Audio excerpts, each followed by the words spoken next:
इस क्लास में बात करते हैं महात्मा गांधी काशी विद्यापीठ के पुराने क्वेश्चन पेपर और उनके सॉल्यूशन के बारे में। तो आज हम बात करने वाले हैं सेकंड सेमेस्टर के को curricular paper, fast and health के पेपर और उनके सॉल्यूशन के बारे में। तो ये पेपर 2024 में पूछा गया था, हम इसी पेपर के सॉल्यूशन की बात करने वाले हैं। ठीक है, चलिए स्टार्ट करते हैं। और एक बात, आप BA, BSc, BCom, BBA किसी में भी हो, सबका पेपर सेम ही होता है। को करिकुलर का पेपर सभी को यही देना है, फास्ट एंड हेल्थ का। ठीक है, चलिए हम क्वेश्चन नंबर 1 के साथ स्टार्ट करते हैं। ये पेपर उस टाइम पे 1.5 घंटे का था और 100 मार्क्स का था। ठीक है, चलिए स्टार्ट करते हैं।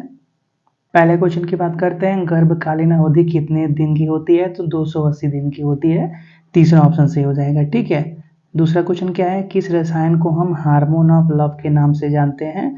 तो देखो यार, जो आस्कीटोसिन है, मतलब करेक्ट ऑप्शन इसका पहला है, वो क्या है, लव हार्मोन के नाम से भी जाना जाता है। ठीक है, तीसरे क्वेश्चन की बात करते हैं, LGBT में L का अर्थ क्या होता है? L का मतलब होता है लेस्बियन। तीसरा ऑप्शन सही है। ठीक है, चौथा ऑप्शन कौन सा मानसिक अयोग्यता है? ठीक है, तो देखो पहला ऑप्शन सही है, साइकोसिस मानसिक अयोग्यता है। पांचवा, GAD का अर्थ क्या होता है? Generalized anxiety disorder. पहला ऑप्शन सही है। ठीक है, क्वेश्चन नंबर 6, प्रत्येक वर्ष सितंबर का दूसरा शनिवार मनाया जाता है, किस रूप में मनाया जाता है? विश्व प्राथमिक चिकित्सा दिवस। पहला ऑप्शन सही है। ठीक है, क्वेश्चन नंबर 7 की तरफ बढ़ते हैं, प्राथमिक उपचार किस स्थान पर किया जा सकता है? घर में, सड़क पर, सार्वजनिक स्थान पे? तो हाँ, हर जगह किया जा सकता है। तो चौथा ऑप्शन से हो जाएगा ये सभी। 8वें क्वेश्चन की बात करते हैं, प्राथमिक चिकित्सा के दायरे को संक्षेप में इस प्रकार वर्णित किया जा सकता है। तो देखो यार, प्राथमिक चिकित्सा को उपचार के द्वारा वर्णित किया जा सकता है। दूसरा ऑप्शन सही है। ठीक है, क्वेश्चन नंबर 9, कोई हानिकारक केमिकल आंखों में गिर जाए तो कितनी देर तक आंखों को साफ पानी से धोना चाहिए? तो देखो यार, जब कोई केमिकल आंखों में गिर जाए तो कम से कम 20 मिनट तक आंखों को पानी से धोना चाहिए। ठीक है, ठंडे पानी में मुंह को डालना चाहिए, बाहर निकालना चाहिए। ठीक है, कंटिन्यू मुंह को पानी में नहीं रह सकते, सबको मालूम है, क्योंकि रखेंगे तो निपट जाएंगे। तो इससे अच्छा फ़ायदा क्या है कि लगभग 15 से 20 मिनट तक अपने फेस को पानी में डालो और निकालो। ठीक है, चलिए आगे बढ़ते हैं अगले क्वेश्चन की तरफ। क्वेश्चन नंबर 10 है, मानसिक स्वास्थ्य दिवस कब मनाया जाता है? तो 10 अक्टूबर को मनाया जाता है। पहला ऑप्शन सही है। ठीक है, क्वेश्चन नंबर 11 की बात करते हैं, इनमें से कौन सा संवेगी अंग नहीं है? ठीक है, संवेगी मतलब सेंस ऑर्गन, जिससे हम फील कर सकते हैं। जैसे हो गया हमारा स्किन, हो गया हमारा आँख, हो गया हम देख सकते हैं, कान सुन सकते हैं, नाक सूंघ सकते हैं, ये सब हमारे सेंसरी ऑर्गन मतलब संवेगी अंग कहे जाते हैं। तो देखो यार, उसमें से क्या गला क्या संवेगी अंग नहीं था। तीसरा ऑप्शन सही था। ठीक है, क्वेश्चन नंबर 12, यौन शिक्षा किसके द्वारा दी जा सकती है? तो माता पिता, भाई बहन, अध्यापक सभी के द्वारा दी जा सकती है। तो चौथा ऑप्शन सही हो जाएगा, उपयुक्त सभी। ठीक है, फिर प्राथमिक चिकित्सा क्या है? आपातकालीन चिकित्सा उपचार है। ठीक है, और क्या, एक तत्कालीन जीवन रक्षक उपचार, गहन चिकित्सा उपचार। हाँ, तो तीसरा ऑप्शन सही है, एक तत्कालीन जीवन रक्षक उपचार है। ठीक है, तो 13 का तीसरा ऑप्शन सही हो जाएगा। आगे बढ़ते हैं क्वेश्चन नंबर 14 की तरफ। क्वेश्चन नंबर 14, प्राथमिक चिकित्सक के प्रमुख गुण क्या है? तो बुद्धिमानी, सेवा भाव, दक्षता, ये सभी एक प्राथमिक चिकित्सक के मुख्य गुण हैं। तो चौथा ऑप्शन सही हो जाएगा हमारे पास, उपयुक्त सभी। ठीक है, प्राथमिक चिकित्सक वो इंसान को बोल सकते हैं जो क्या किसी एक्सीडेंट वाले पर्सन को तुरंत उठाता है, आराम दिलाता है, मतलब आराम से बैठाता है, उसकी देखभाल करता है, और क्या हॉस्पिटल में फ़ोन करता है, उसको हम प्राथमिक चिकित्सक बोल सकते हैं। ठीक है, क्वेश्चन नंबर 15 की बात करते हैं, प्रथम प्राथमिक स्वास्थ्य केंद्र की शुरुआत कब हुई थी? 1952 में हुई थी। ठीक है, पहला ऑप्शन सही है इसका। क्वेश्चन नंबर 16, प्राथमिक स्वास्थ्य केंद्र की अवधारणा को प्रस्तुत किया किसने? भोर कमेटी ने। तीसरा ऑप्शन सही है। ठीक है, प्राथमिक स्वास्थ्य केंद्र मतलब क्या, concept of primary health centre किसके द्वारा इंट्रोड्यूस किया गया था? बोहर कमेटी द्वारा इंट्रोड्यूस किया गया था।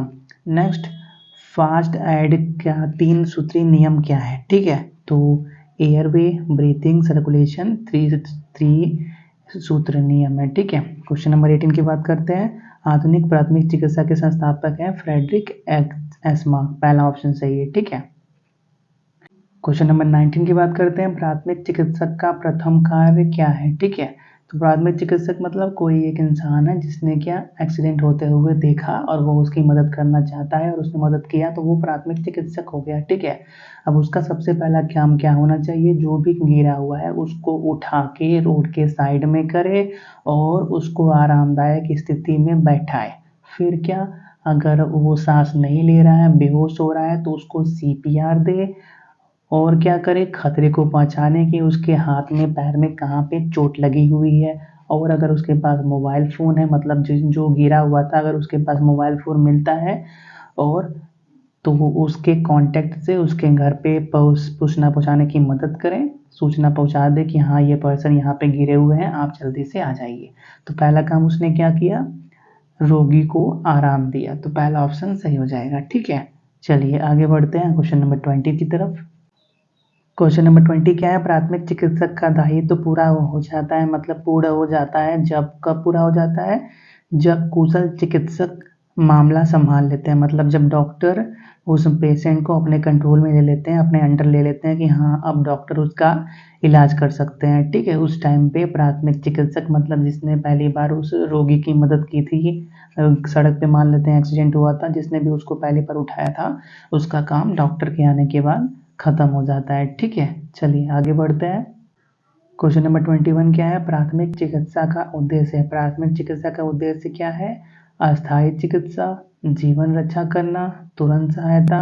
तो हाँ तीनों सही है। अस्थायी चिकित्सा मतलब क्या, अगर वो पर्सन जानता है कि अगर थोड़ा बहुत अगर किसी को ब्लड आ रहा है तो वहाँ पे कपड़ा बांध दिया जाए जिससे थोड़ा सा ब्लड का फ्लो कम हो जाएगा, तो ये सब क्या बोलते हैं, अस्थायी चिकित्सा बोलते हैं, ठीक है। तो प्राथमिक चिकित्सा का उद्देश्य यही होता है कि पहले उसको अच्छा है चिकित्सा देना और उसके जीवन की रक्षा भी करना। मान लो रोड पर गिरा है तो उसको साइड में करना, तुरंत सहायता करना मतलब तुरंत सहायता भी उसको करना, अगर गिरा है तो उसको बैठाना वगैरह वगैरह। तो ये तीनों बातें सही हैं, तो चौथा ऑप्शन सही हो जाएगा, उपयोग सभी, ठीक है। आगे बढ़ते हैं। क्वेश्चन नंबर 22, वह चिकित्सालय से जो दूर दराज के क्षेत्रों में बस द्वारा चिकित्सा सुविधा पहुंचाता है वो क्या कहलाता है, चलती फिरती डिस्पेंसरी कहलाता है, ठीक है। जिसको आप मोबाइल डिस्पेंसरी के नाम से भी जानते हो, जो क्या, जिससे मोबाइल जैसे एम्बुलेंस मान लो वैसे ही रहता है, उसके अंदर ऑक्सीजन, सीपीआर देने का मशीन, जितना भी इक्विपमेंट पॉसिबल हो सकता है उस बस के अंदर सभी चीज़ें रहती हैं, जो ऐसी जगह पे रहती है जहाँ पे हॉस्पिटल का क्या बोलते हैं सुविधा बहुत कम हो, वहाँ पे वो सबसे ज़्यादा रहती है, ठीक है। तीसरा, तो सॉरी क्वेश्चन नंबर 23, बीमार या घायल व्यक्ति को ले जाने का सबसे अच्छा साधन क्या है, एम्बुलेंस है, ठीक है। तीसरा ऑप्शन इसका सही हो जाएगा। क्वेश्चन नंबर 24 की बात करते हैं, तो चिकित्सा के उपकरण किस प्रकार के होने चाहिए, तो स्टेरिलाइज होने चाहिए, ठीक है। स्टेरिलाइज मतलब केमिकल, जो एक मेडिकल केमिकल होता है जिससे क्या सभी इक्विपमेंट मतलब चाकू कैंची जो भी होता है डॉक्टर का वो स्टेरिलाइज होना चाहिए, ठीक है। साबुन से धोओगे तो उसमें हल्का केमिकल रहेगा ही, ठीक है। क्वेश्चन नंबर 25, प्राथमिक चिकित्सा किट में होना चाहिए बैंडेज होना चाहिए, ORS, डेटॉल सभी चीज़ें होनी चाहिए, तो चौथा ऑप्शन सही हो जाएगा, उपयुक्त सभी, ठीक है। फिर 26, CPR का अर्थ क्या होता है, कार्डियो पल्मोनरी रिसोसिएटर, पहला ऑप्शन सही है, ठीक है। कार्डियो पल्मोनरी रिसिटेशन, ठीक है। 26 हो गया। 27 की बात करते हैं, AVPU में ए का मतलब क्या होता है, सतर्कता, अलर्टनेस जिसको आप बोलते हैं, दूसरा ऑप्शन सही है, ठीक है। क्वेश्चन नंबर 28 की बात करते हैं, सर्प द्वारा काटे गए व्यक्ति को रोकना चाहिए, किससे रोकना चाहिए, एक सेकेंड रुको, ऑप्शन अभी आएगा। हाँ, तो लेटने से, सोने से, चलने से, बैठने से, तो सोने से रोकना चाहिए, ठीक है। बोला जाता है कि जिनको भी सांप काटा है उनको सोने नहीं देना चाहिए, उनको हमेशा जागे रहना चाहिए, उसको हमेशा बोल दो कि चलता रहे, बैठा भी रहे तो सोए ना, ठीक है। 29 की बात करते हैं, इन्हेलर का प्रयोग किया जाता है, इन्हेलर मतलब अस्थमा में प्रयोग किया जाता है, जिनको सांस लेने की बीमारी होती है, अस्थमा की बीमारी होती है, उनको एक पंप होता है ना जो बार बार वो खींचते हैं जिसके अंदर दवाई लगा के, उसको इन्हेलर बोलते हैं, ठीक है। चलो क्वेश्चन नंबर 29 हो गया। क्वेश्चन नंबर 40 की बात करते हैं, कार्बन मोनोऑक्साइड जिसको आप CO जिसका स्ट्रक्चर होता है, एक गैस है, कैसा गैस है, बेरंग गैस है, विषैली भी है, स्वादहीन भी है, तो तीनों बात सही है, तो चौथा ऑप्शन सही हो जाएगा, उपयुक्त सभी, ठीक है। 31, चमकीली लाल रक्त कणिकाएं पाई जाती है कहाँ, धमनी में, दूसरा ऑप्शन सही हो जाएगा। ठीक है, क्वेश्चन नंबर 32 के बारे में बात करते हैं। अरे यार कहाँ भाग गया, एक सेकंड। क्वेश्चन नंबर 22, एक सामान्य वयस्क का सामान्य पल्स रेट क्या है, 60 से 100, पहला ऑप्शन सही है। ठीक है, क्वेश्चन नंबर 33, जब हृदय सिकुड़ता है तब धमनियों में दबाव कैसा होता है। ठीक है, तो ये एक क्वेश्चन है जिसका आंसर हमको नहीं मालूम, अगर आपको मालूम हो तो बता दीजिएगा। ठीक है, बायोलॉजी से रिलेटेड है। 34, WBC का फुल फॉर्म क्या होता है, वाइट ब्लड सेल, दूसरा ऑप्शन सही है। ठीक है, 34, 35 की बात करते हैं। रक्त को जमने में मदद कौन करता है, प्लेटलेट्स मदद करता है, पहला ऑप्शन सही है। ठीक है, चलिए 36 की बात करते हैं। आंतों का स्वास्थ्य को इसमें से कौन बनाए रखता है, तो कौन बनाए रखता है, फाइबर, तीसरा ऑप्शन सही है। ठीक है, चलिए 37 की बात करते हैं। किस अंग का पाचन क्रिया में योगदान नहीं है। ठीक है, तो यकृत, अमाशय, किडनी, ग्रसिका, किसका पाचन क्रिया में योगदान नहीं है, तो ग्रसिका का योगदान नहीं होता है, जिसको आप एसोफेगस के नाम से भी जानते हो। एसोफेगस गले में पाइप होती है, एयर पाइप जिसको बोलते हैं, सांस लेने वाली पाइप। ठीक है, चलिए आगे बढ़ते हैं। 37 हो गया, 38 के बारे में बात करते हैं। इंसुलिन के कम व अधिक बनाने से बीमारी होती है, कौन सी बीमारी होती है, मधुमेह नाम की बीमारी होती है। ठीक है, ORS का पूर्ण रूप क्या है। ठीक है, ORS का full form oral rehydration solution है, पहला ऑप्शन सही है। ठीक है, 40, दिल के दौरे के संकेत नहीं है। ठीक है, इनमें से कौन सा दिल के दौरे का संकेत नहीं है, तो नाक से खून बहना दिल के दौरे का संकेत नहीं है। बाकी तीनों क्या, छाती में दर्द, कंधे तक फैलना, पसीना आना, सभी दिल के दौरे का संकेत है। ठीक है, 41, एक औरत की सामान्य हीमोग्लोबिन स्तर क्या होता है, 12 से 16 ग्राम पर DL। ठीक है, ऑलमोस्ट 11.5 से 15 होता है, लेकिन 12 से 16 दिया है, तो ये भी हम यूज कर सकते हैं। ठीक है, चलिए हम आगे बढ़ते हैं अगले क्वेश्चन की तरफ। 41 हो गया, 42 के बारे में बात करते हैं। ठीक है, एक सेकेंड।